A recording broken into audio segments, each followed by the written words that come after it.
I learned that there's lots of information, not a lot of research. There's a little tiny bit of research, but not a lot of research to back it up. It's really kind of fueled by money and politics. Companies, yeah, Yeah, companies who make the unfortunately. products. Yeah, so When I went through this food brand and we decided to like go down this route and we did the whole thing. We did the manufacturers, the food scientists. It's funny because like my daughter's like, let's do this. And at first I'm like, yeah, sure. And then I started to look into it and I'm like, they have to be doing the best they are, like the best that's out there. I'm sure people are doing their best. And the brands that are out there and then I'm looking into it and I'm like, this is mind boggling. And I felt like Aaron Brockovich. It's like, if we don't do something about this, like what is going to happen? We need to do something. It's not okay.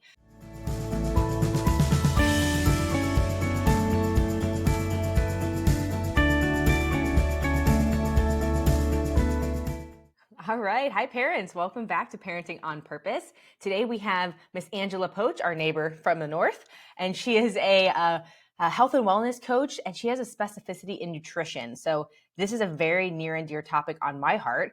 Angela, welcome to the show. thanks for having me, Caitlin. Absolutely. I super appreciate you being here. This is the perfect day to have you on because we just launched today our children's snack brand. We're doing a high protein, plant-based, low sugar children's snack. So this is a topic in my household that I can learn a lot from, and I think our parents will glean a lot from it as well. So how are you today and where are you at in the world? Yeah, I'm doing great. The sun is coming up because it's morning here. I'm in the southeast corner of British Columbia, Canada. So I'm just north of Glacier National Park in Montana. Wow, Yeah, it's going to be a beautiful day, I think. that's awesome. Do you guys go in Fahrenheit or Celsius? So Uh, well, that's kind of funny. Technically, it's Celsius, but I do Fahrenheit in the summer and Celsius in the winter. It's just because, just because it sounds less depressing. zero feels like frozen, right? Zero. So Celsius That's zero is amazing. frozen. So all the minuses make sense to me. But then, when we get to summer, I want it to be warm. So I think, oh, 90. Yeah, that sounds good versus, That sounds 25. when we add those extra. That's hysterical. Oh my gosh, I love that. It Amazing. probably So dates why don't me you start too. us? Yeah. No, not at all. I think it's great. It's like life is your perspective, so make it work. I love that. Why don't we start off with you giving a little bit of backstory? I know you have a bunch of courses. I know you help a lot of parents in a lot of different ways. So maybe a quick story about how you've gotten to this point and where you're currently working in terms of helping educate parents on all types of aspects of relationship with children, but specifically nutrition. Sure. Yeah. Well, I am a mom, and so you kind of start at home. And I have one son. He's now, oh gosh, he'll be 23 in June. So Wow, it's that's awesome. yeah, yeah. And actually, I homeschooled, and I myself had irritable bowel, so I had health issues, and specifically stress and nutrition, because those are food and stress. Those are the two big triggers for IBS, and also people Okay. have Crohn's and other things. And I had some friends say, "Well, did you know what you eat really matters? And did you know cheese is hard, can be hard on the stomach and the bowels and stuff?" And so I started researching health, and for my own personal health. And then, I had my son, and I started getting into like creating my own recipes, because I am personally a very picky eater. I Yep. really Yep. like the traditional North American diet, um, which includes both sort of the West, what do I say, the colonization version of like fried things, but also sort of the Native American, like the um, all the breads and corns and things like that. So I really like that kind of diet. Um, so tend to be picky. So that's kind of where I started. I started looking into it. I took a course called Total Health School of Nutrition, was a accredited place in Alberta at the time, and they were the first Nice. place to do plant-based nutrition. So it was a year and a half Cool. program, diploma program. Wow. So I did that, and I started just creating my own courses because people kept asking me for recipes all the time. So That's started awesome. writing cookbooks. Were you Create plant-based during this time? Did you guys make that transition? Yeah, yeah. In fact, we tried going completely vegan for some period of time. It didn't last a whole long time, just because I really have this lovivore approach, flexitarian approach, where Yes. there were Yeah. some things in the vegan community, and it's much better now. But when I was doing it, there were some things that just didn't align well with me. For example, I used leather saddles, and I loved my horses, and it was just conducive to using a product that would have longevity versus plastics. Right. So I mean, now there's better options out there. Definitely there's bioplastics and things, but when I was doing it, it was much better for the environment to use leather. So I didn't get totally into the vegan piece, but as far as nutrition, definitely plant Yeah. based. I would say we were completely plant based for at least 10 years, and we were sugar free for Wow. part of that. So, Wow. That's going yeah. to be something we talk about. Wow. Good. That's awesome. Okay. We can come back to that, or we can start just jumping right in. What do you prefer? Yeah. Oh, I guess I should say where I'm at now. So let's fast forward. So where I'm at now, where I'm at now is I'm focusing more on mental health because I'm noticing how much stress and emotions and mental health play into our physical body and also our desire to even eat healthy. So for Yep. example, if I'm always dumping on myself and saying, well, I'm just not important or I'm not worth it, but my kids are, then I'll cook healthy for them, but I won't for myself. But then the kids are like, well, why aren't you eating this? I've seen a lot of moms cook really nice Wow. meals for kids and then they're just snacking because they're not eating with their family. um, Wow. and That's a that great, works while the kids are obedient, but it doesn't help imprint on them healthy living, right? So or definitely. healthy self-efficacy. Right, self-care, Yeah. honoring our body and that kind of thing. So Wow. now I tend to focus more on that because I'm noticing for the most part, people really know what to eat. Like you typically don't like, when I first started, I thought, oh, we need to worry about the RDA of vitamin A and C. And then the more I started researching RDAs and all that kind of stuff, I realized most of it was pretty arbitrary.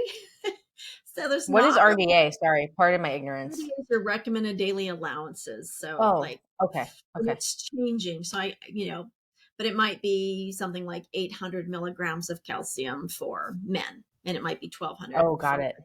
I don't Yeah. remember That's the exactly what it is right now, and it'll be different in the US to Canada to worldwide. So yeah, I learned that there's lots of information, not a lot of research. There's a little tiny bit of research, but not a lot of research to back it up. It's really kind of fueled by um, money and politics. So, companies. Yeah. yeah, Companies who make unfortunately. the products. Yeah, so When I went through this food brand and we decided to like go down this route and we did the whole thing. We did the manufacturers, the food scientists. It's funny because like my daughter's like, let's do this. And at first I'm like, yeah, sure. And then I started to look into it and I'm like, they have to be doing the best they are, like the best that's out there. I'm sure people are doing their best. And the brands that are out there and then I'm looking into it, I'm like, this is mind boggling.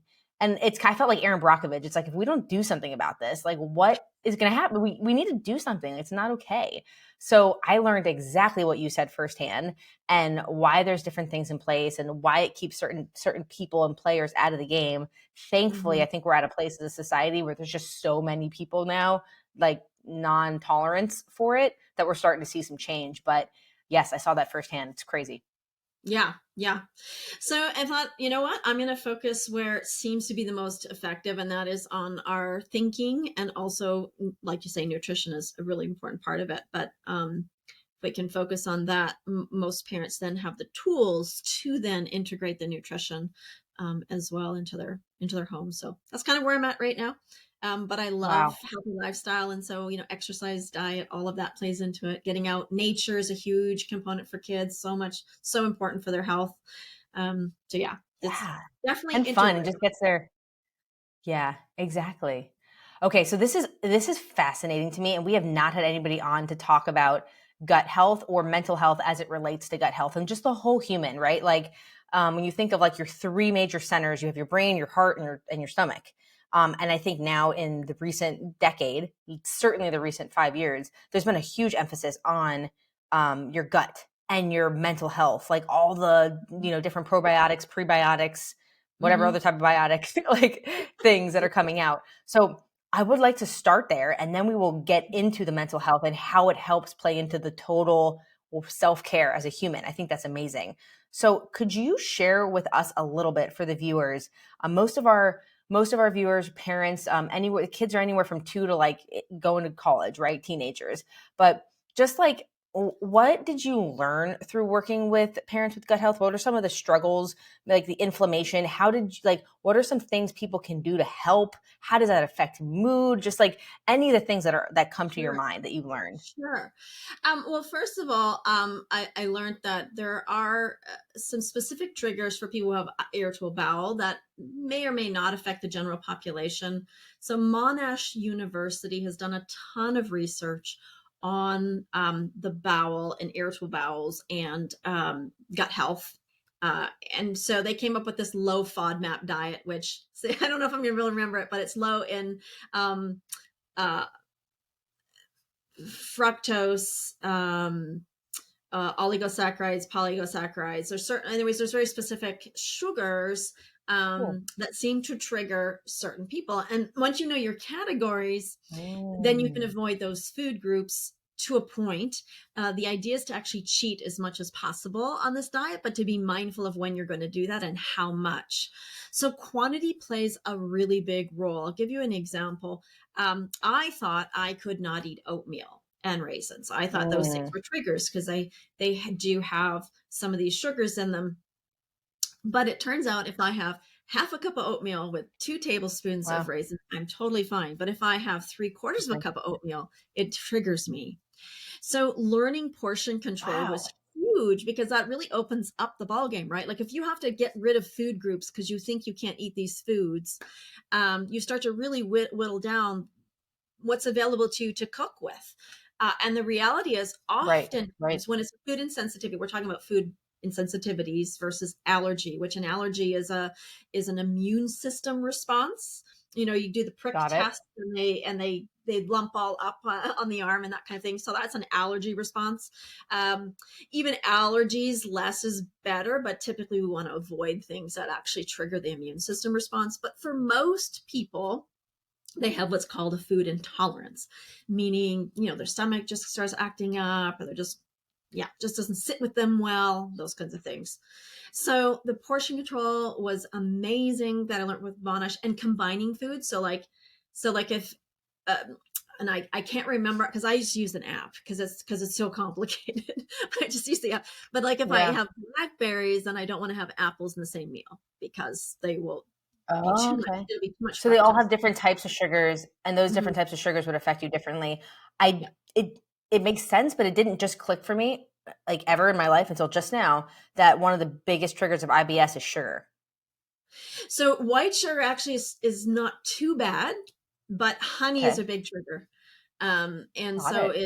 certain sugars. So fructose is a problem for IBS, but not glucose. Interesting. And Interesting. sucrose, the sucrose that you like, white sugar, that is one molecule of glucose and one of fructose together. So they kind of cancel each Got other. it.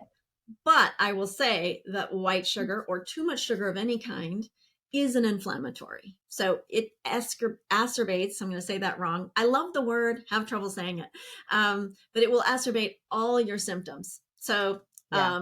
yeah, we definitely want to keep it lower. And I believe, I don't know what it is for kids, for women, I think it's 100 milligrams a day total. 25 grams of added sugar a day is what they say in America. Okay. Now I think that's high. So That, I that's mean, that added, feel right? added. Yeah. Yeah.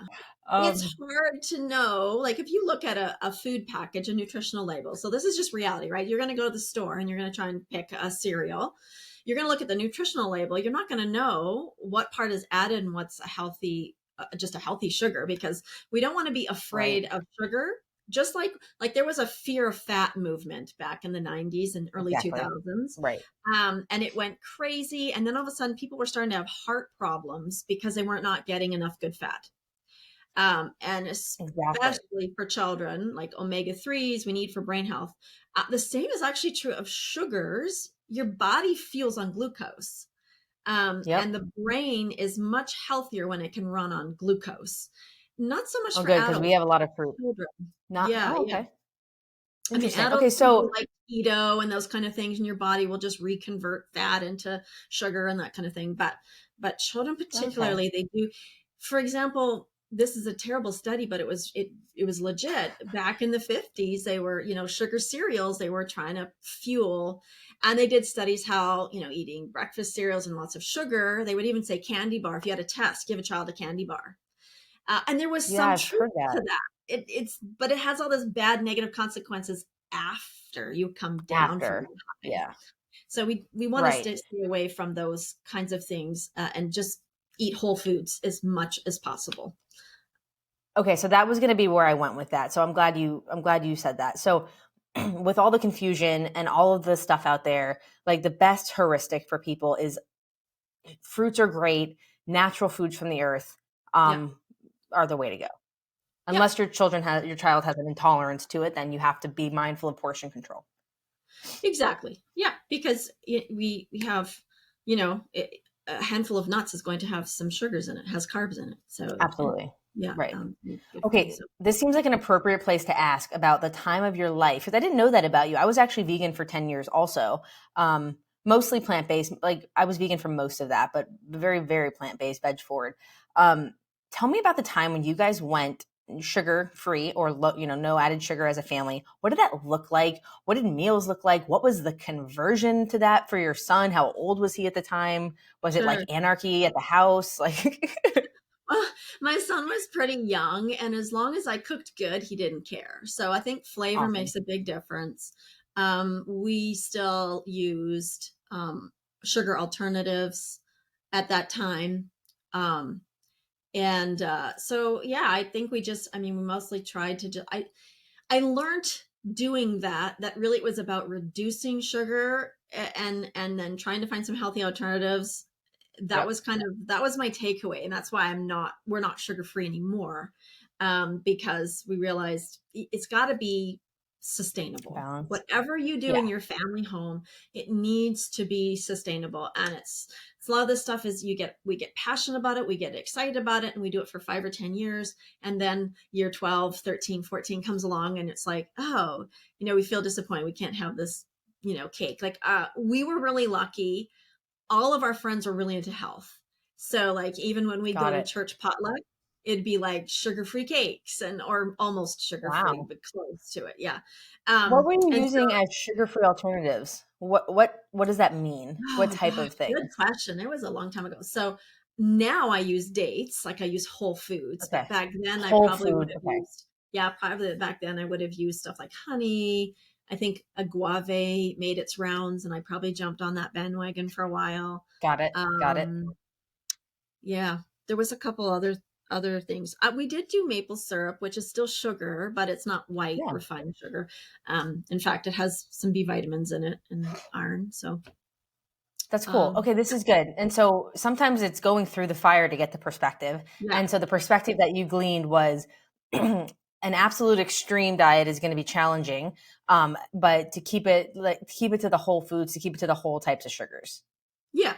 And I mean, and I should say, because people are so much more educated now, when I was saying sugar back then in my brain, I was thinking white refined sugar. So I'm not, Right, because exactly. the word sugar has a lot of definitions. And so I want to be clear about defining that. Like, generally, when you hear sugar from a professional, they're generally referring to white refined sugar. They're not talking about starches and fiber, because technically sugar and carb are together, and Yeah. Right, like but they're, corns have sugar, yeah, different starches have sugars. It's the added stuff that you really don't need in there type thing. yeah, like when you have a carbohydrate, it breaks down to sugar, fiber, and starch. Those are the three Yeah. categories of carbohydrate.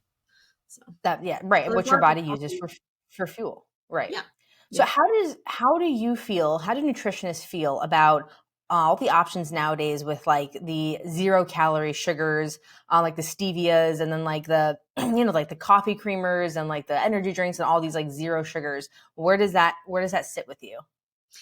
So I think it has its place. Talking about parenting and families, I'd say it has very unless there is a specific medical reason to do that. For instance, diabetes type 1. that might be a medical reason where those might be helpful in creating some treats for your children. Barring that, I would say I'd avoid them. Now, adults, weight loss, there is some place for that. Type 2 diabetes, even for adults. But for kids, the trouble is our taste buds adjust. And the sweeter we make food, even with stevia, which is, I mean, I grow stevia every summer. I grow some stevia. It's fun and it tastes great. Oh, It's really cool. sweet. Yeah, yeah. So Cool. I mean, I have no trouble. I use stevia. So I have no problem with these products. The idea is to help children's palates go from, you know, human milk is quite sweet compared to cow's milk. Hmm. Kids are kind of pre-programmed to like sweet. Right. They need the carbs at the beginning stages of their life, so they're attracted to apples and oranges and grapes. The trouble is the minute they have pop or something with sugar, whether that's fake sugar, diet pop, or whether it's real sugar, their taste buds go, ooh, wow. It's kind of like, a powerhouse of, like, it's like the most exciting thing ever. And it just stimulates everything. And then you Yeah. start to crave that because it was Hmm. such a fun experience. It tasted so good. And the brain just starts firing, ooh, more of that, more of that. And eventually you'll get to the place where they can't even stand a plain apple. They're like, it doesn't have any flavor, and it's Right. not sweet, right? Because Wow. they're so Yeah. used to like apple pie or something sweet. So I would say we want to, help children to eat the whole foods and avoid things that just are excessively sweet for the most part. I mean, obviously, I'm okay with like a birthday cake and things like that. For sure, we do that. We Yeah. have donuts once in a while. Like we're definitely not so strict because again, it needs to be sustainable. But the Yeah. And your emphasis body, like, your adjusts. your body needs to be able to process it too, right? Like obviously you can't eat those things every day. And I read a meme the other day, like one bad meal doesn't make you unhealthy, one good meal doesn't make you healthy. But I Right. also have family members and friends that were so strict with their children, like they could only eat what was made in the garden, and then this and this, and they it took a lot amount of effort to maintain that. And when those kids went to college, like dang, because now they're not making those decisions for themselves, and now that gets into the mental health component, and there's a lot of that, but like it's the I deserve this, I want this, I wasn't given this, it's deep. That's why I think just modeling that balance from the beginning, and preaching the benefits of the good stuff or showing it is even better, and then Yeah. just giving them accessibility to make the right choices. Okay, so I have one more sugar question, and I'm sorry, Sure. this is just such a hot topic, especially for me, because that is why we made this product. When I would go to the Whole Foods or the healthy stores and I would look at the aisles, like, and I'd look what was in these things, like it just made me sick. And I want parents to have a better option. And there are some stuff out there, right? They're not great, but we're getting there. So I saw a space and an opportunity to help. With the standard American diet, the standard Canadian diet, um, where do you normally help people make small adjustments? Right now, like if they open up the fridge, or the pantry, there's all these types of packaged snacks. Like, would you recommend like fresh over packaged? Or like, what are some of the tiers to help them get back to like their children being okay with a palette of earthbound food? Love that question. So I have this model of create a diet of addition rather than subtraction. The subtraction will happen naturally. Mhm. And so like start with getting, as much involve your children in sit them down and go, okay, let's look at all these different vegetables. Let's try some. Let's see what you like. What do you already like? And create a list. And I did this with my son. So we had a list of vegetables he liked. And I would make sure the fridge was stocked with those vegetables and fruit. Um, but for us, vegetables were harder. So we had more emphasis on vegetables. Fruit came easy. I like fruit. So did my son, but we didn't like vegetables. and Okay, so let's talk about yeah, that because yeah, you're the only person that's ever happened to. Nobody listening here ever has had a kid struggle with vegetables. yeah. I can even try and like drain it in ranch dressing, thinking it's the gateway drug. Just let him try the carrot, and then I'll take away the ranch. I'll put like the tiniest pea, the tiniest little sliver, and he'll be like, bleh, and he like finds it, and I'm like, oh my god, dude, is it a texture thing? Like, What did you do? Like, walk us through it. We need Sure. help. I need help. It can be a couple things. So typically we can kind of get it into two categories. One is um, bitter, and the other category is texture.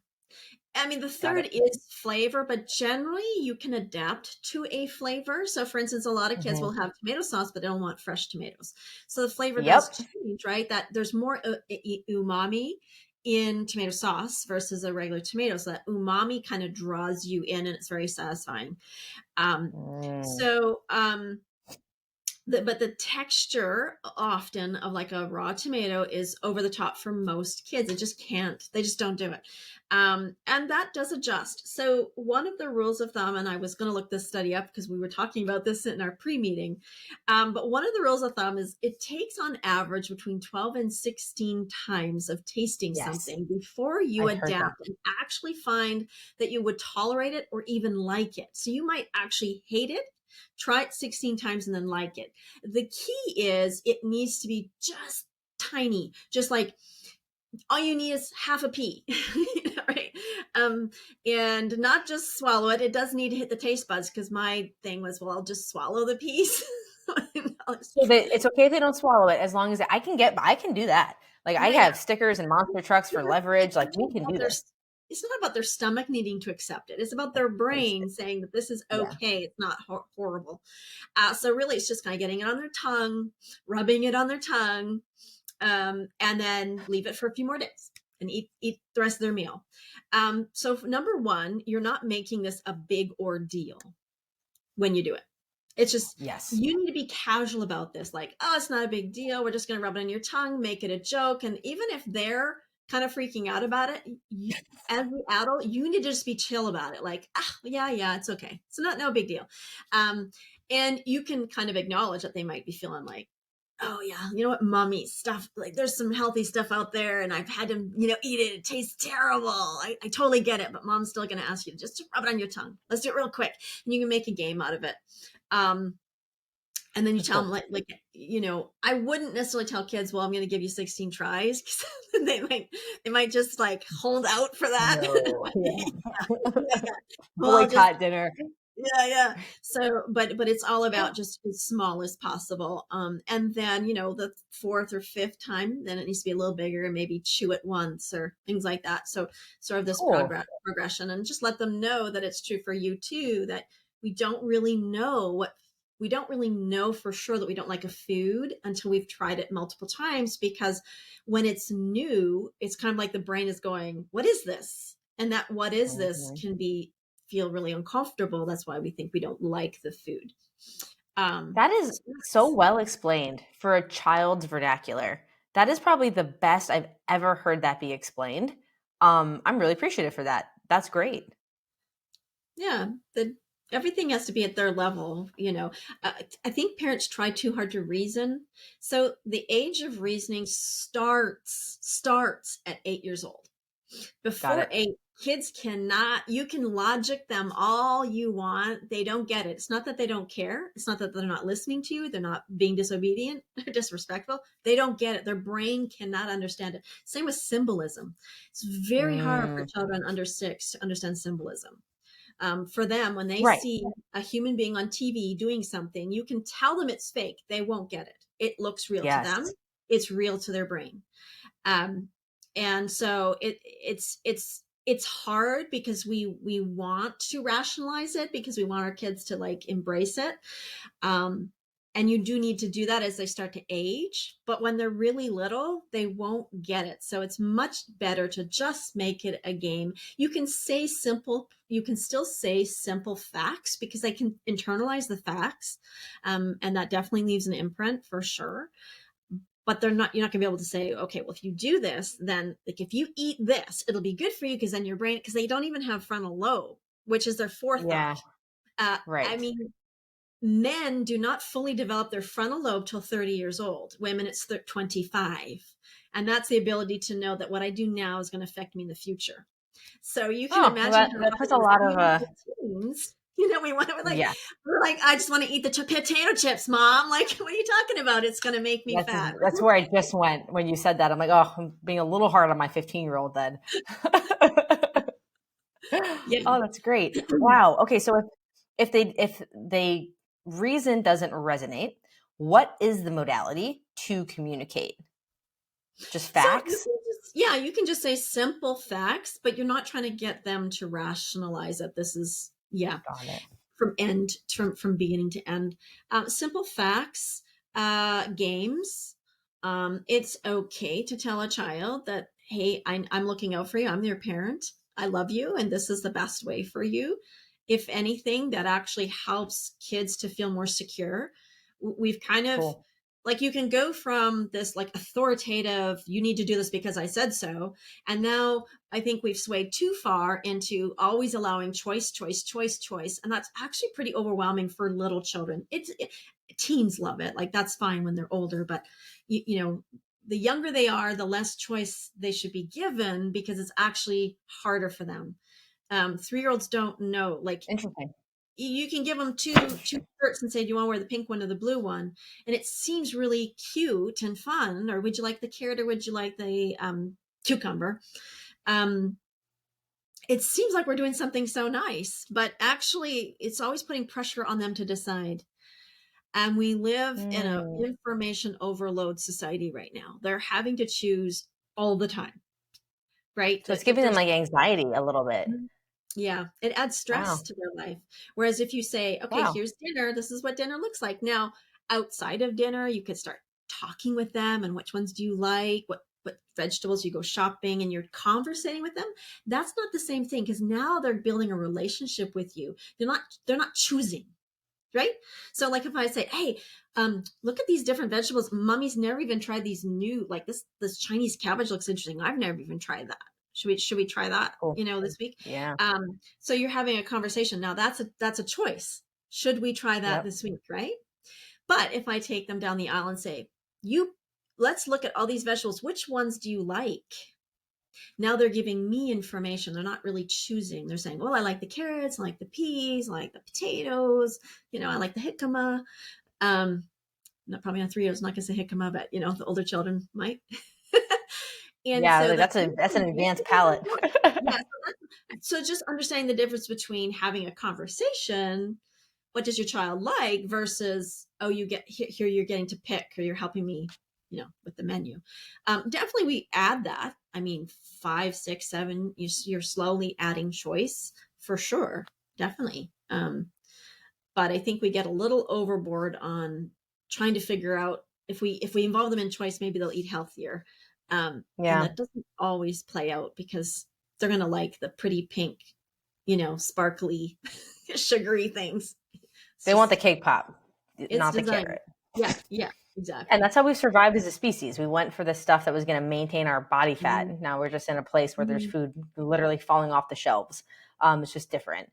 That's awesome. Do you have any thoughts on, like, feeding schedules? Like, is there, like, you hear so many things, like you have to feed your kid on a certain cadence, or like feed them when they're hungry. And I know I have friends and family that like only feed their children at meals. There's no snack time, so that they're more susceptible or like more open and hungry to eat the healthy stuff at mealtime. And then there's other people that are like, whatever, my kid's hungry, I'll give them Yeah. whenever. And I don't know. I'd love to hear your thoughts on that, because I see some patterns. Sure. Yeah, there's definitely different parenting styles, and by all standards, it is difficult to do scheduling and to have children who are hungry and cranky. Um, I would say that if they're getting a balanced meal with enough proteins, enough fiber, enough nutrients at their meals, they typically don't need snacks. We never did snacks. My son never did snacks. He never even asked for them. Now, caveat to that, so no one panics. The caveat to that is, my son still is not an eater. Like, he has a tiny I don't know how, he's 6'4".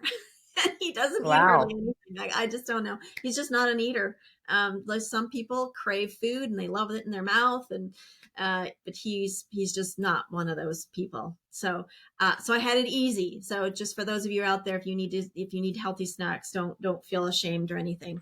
But one thing we're trying to teach children by not free feeding all the time is, we while I love plant based, and I'm definitely plant based, we're not um, herbivores in the sense of the way our stomach is. We don't chew our cud. We can't eat just grass out the gate, and so we're not grazers. Our Got body it. is not set up for grazing. It needs rest periods so that the juices, I say juices, the acids, stomach acids Yeah. can rebuild up. The bacterias and things in the bowel. The bowel is kind of designed to do shift work, not a constant intake of food and then outtake of food. So our That's bodies awesome. are designed for meals. And the second piece to that is teach your kids that it's okay to feel a little hungry, then they don't get so overwhelmed and hangry as adults. Yeah. And Yeah. I know a lot of gentlemen who are very hangry adults because they were always allowed to eat when they were kids, but then as they get older, they can't maintain that, right?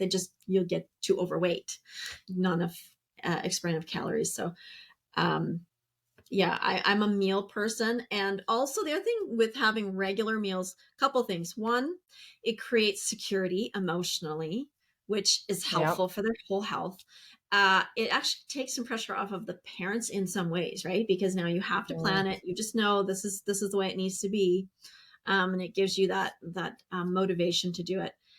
And then your circadian rhythm again, like your body sends out signals to the stomach. Okay, this is get ready, we're going to be eating in an hour.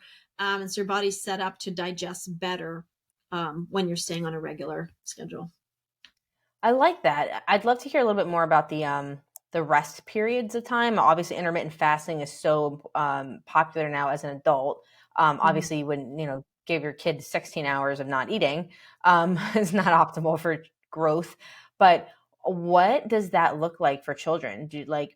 Um, should it be like, like what's the typical time frame in between meals recommended? Obviously, this has to be, catered to your individual child and their needs. And if they're outside in a hot day and they're playing football, like they need to have electrolytes and, that type of stuff. Right. Right, for sure. Yeah, water's really, really important. Yeah, I mean, three meals a day. An hour or two after getting up. You want to eat anywhere from 2 to 3 hours before bed. Even longer is fine. So actually, conceivably, you could do 16 hours for children, Two meals. Yeah. because really, children should be getting that 10 hours, 11 hours of sleep until they're preteen. Preteen, actually, they almost need more sleep in teenagers. Like 10, 11, or like 11 to 13, they can sometimes get away with the 8 hours, 9 hours. And then as Hmm. they hit teens, they need that nine again, 9 and 11, because you're going through puberty and your body is making all these changes. So you need more sleep again. So yeah, kids actually need quite a bit more sleep than they're probably getting with our society the way it is. Oh, Well, yeah, and I that plays don't want in. to make this too random, but it does connect to sleep because I can't not talk about integrative health when I'm talking nutrition. And that is No, it's good.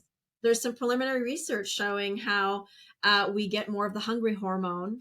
I think it's Of ghrelin, course. when you don't Of get enough sleep. course. So A when you don't thousand sleep percent. enough, your body's saying, "Oh, eat. You need to eat so you can get satisfied, so you can be sleepy." And so, yeah, kids are going to be hungry more if they're not getting enough sleep. So it's Yeah, so that makes sense. interesting how the hormones all play with each other. And you'd asked me about gut health. We started on that, and I got a little bit off because I do want to come back to that for a second. So there's some research on how, good gut health, it promotes health of body. And the Hmm. converse is also true. So there's research out there that when you have good mental health, you can actually change your gut bacteria. So Nice. helping to lower stress will actually improve your gut health. So it's quite interesting how these are so connected, to Yeah. our digestion. Like that.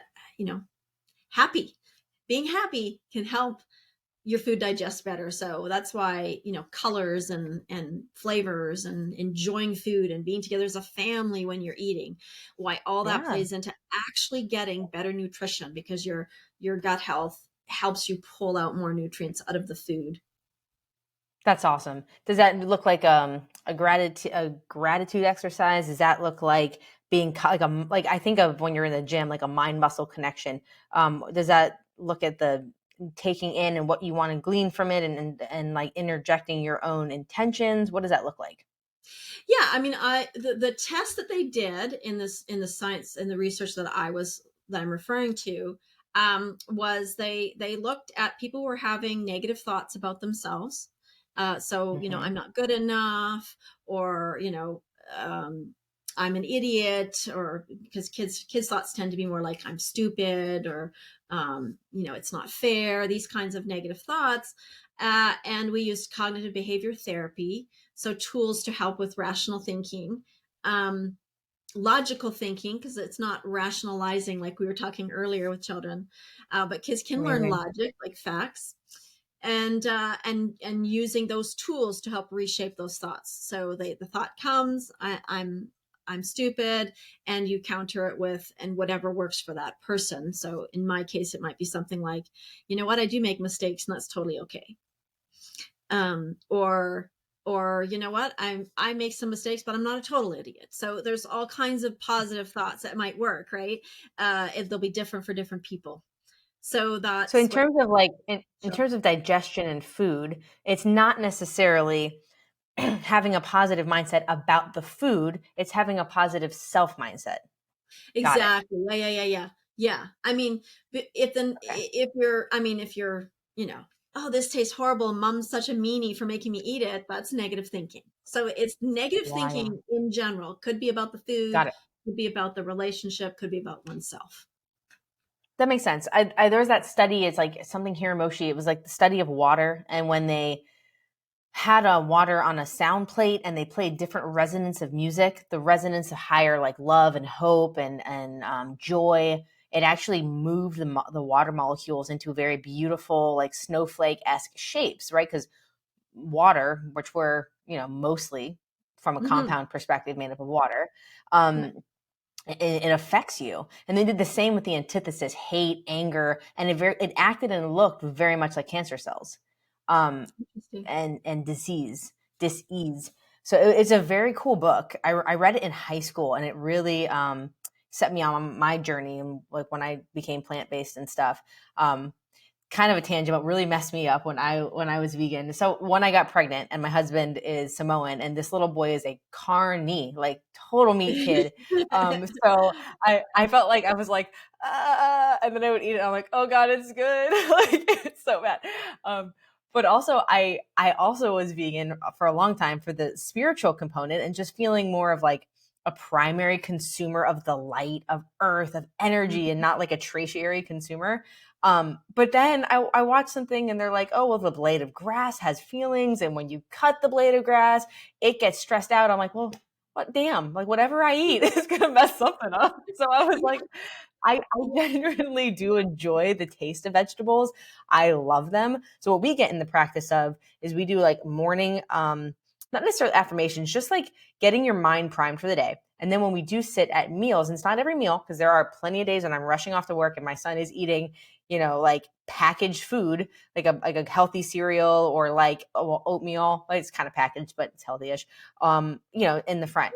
Yeah. And so it's not every meal, but like when we eat as a family, which is several times a week, we always like show gratitude for where the food came from and that type of thing. And I think it just gets them to start understanding. Hmm. Um, Even though they're like Gabe's 3, so he's not yet at that age with the prefrontal cortex, but you'd Yeah. be amazed at the things they start to put together. Like, Yeah. mommy, water came from the earth, so it's healthy. Or the other day, he's like, God made this carrot. Like, it's just so cool to like hear how they rationalize as they develop rational thinking. Hmm. And I love that as it pertains to food because, like, I'll give you an example. Right now, my son will eat anything as long as it's pizza. Loves pizza, loves it. So, we try and like get him to be in other foods, but I don't want to like make him not enjoy meals. So I'll give him a small amount of pizza and I'll give him what we have and I'll let him play with both. And, if he takes a few bites of it, he doesn't necessarily have to like it, then I'll allow him to eat more of what he wants. But I just want him to have a positive experience about food. And the cool thing is, so we have conversations like I said, right now, this is what you like. When you get older, you're going to want to taste all the different flavors and the textures from our world. There's so many cool things. And he's like, when I'm older, yeah. And so then a few days later, he's like, now that I'm older, I'm going to try this. So it's just kind of cool to like just put the little seeds and see what Yeah. happens. I mean, he's much better than he was. And he used to love vegetables. That's what tripped me up. But when he was a baby, I could give that boy avocado, cauliflower, broccoli, like Yeah. Yep. everything. But it's a texture thing. And so then I'm like, I'll just cook it. But that didn't help either. He's like, now it's too squishy. So I'm like, okay, we're just going to like let this fly and we'll just keep trying. I love what you said about the small amounts. Anyway, that was a tangent, but amazing. Well, Gut no, and health. I love what you're saying because it is important to not give up, right? Sometimes and then we get busy, so then we forget to retry it. You know, life goes on. It's been 5 years, and you turn back and you go, "Oh wow, it's been 5 years." It just goes by like a flash. Um, and again, I involved even my husband, to make sure he's eating enough vegetables. Like, do you like it cooked? Do you like it? So like carrots, I mean, you can cook on a scale of just warm. And to be honest with you, That's that's right. actually my You're right. favorite. My favorite is a carrot that's just like it's a little bit soft, but it's still crunchy. Like still basically a raw carrot. Yeah. And that's kind of my favorite warmth and texture. I think I love the warmth. And so you can play with that. It can be, or you can cook it a little bit longer, a little bit longer, and get the kids in there in the kitchen with you, cooking with you, because then Yep. they're invested in it. Um, Yep. and having them make the pizza, and then like we would make it more and more whole grain. Well, my son was raised on whole grain, so that wasn't a problem. He was okay with that. Although we had some issues with like too heavy a bread. So some people actually can digest really well really heavy breads, the German, Italian heavy, these big whole grain breads. That's And us. other Got that going for us. All right. Good. and those people who have IBS, we have to be a little careful about fiber because if you have too much Yeah. fiber, it can be a little bit hard on the system. I And so we heard have to the be term fiber terrorism recently. So. yeah, and certain fibers actually are easier than others. So like the soluble fibers, pretty easy to digest for me, the oatmeals and things like that. But too much actual heavy roughage bran, that kind of thing, is a little hard on my system. But can have it in small amounts, which is great because we need variety. Oh my gosh, that's awesome. Well, this has been so great. You've given us practical tools. I usually ask for you to give one practical tool, but I feel like you've already done that and then some. And it was just fun to just pontificate with you as well. So I just love your brain. Thank you. Thank you for the work that you're doing in the world. And thank you for showing up for parents. I also love separately that as a parent, you've gone on your own journey of self-discovery and now you're helping so many people with that work. I think that's another like tertiary reason I do this channel is so parents who are in the thick of diapers and this, and it's like a lot right now. They have visions for their life. They have things they want to do. Like I heard this analogy once that I've loved. It's the law of the winding staircase. When you start on ground one, you're facing the right direction, and eventually you'll get back to the third or fourth floor and you'll be facing the right direction. But 90% of the time, you are facing any direction other than the one you're trying to go. And your life experience will culminate in such a way to give you a very specific skill set that are going to set you up to do some really cool stuff in this world. So when I meet people like you who have done it, I just find it so motivating. I just like to call it out and share it with our parents. So, Angela, you've been wonderful. Thank you for spending time with us today. I appreciate it. Oh, you were beautiful. Parents, if you guys made it this far, I'm so proud of you. I love you guys more than you'll ever know. Just showing up for yourselves and your children. We do this for you. So please don't forget to hit the subscribe button, throw some comments and some love, help us get into other parents' households so they can impact their families, and let us know what you would like to hear from our channel. I get your feedback. I go find incredible people like Angela to come to take their time and their beautiful morning to come spend with us. And we love learning from them. So thanks for being here, guys. Until the next perfect time, stay beautiful, stay inspired. Bye, guys.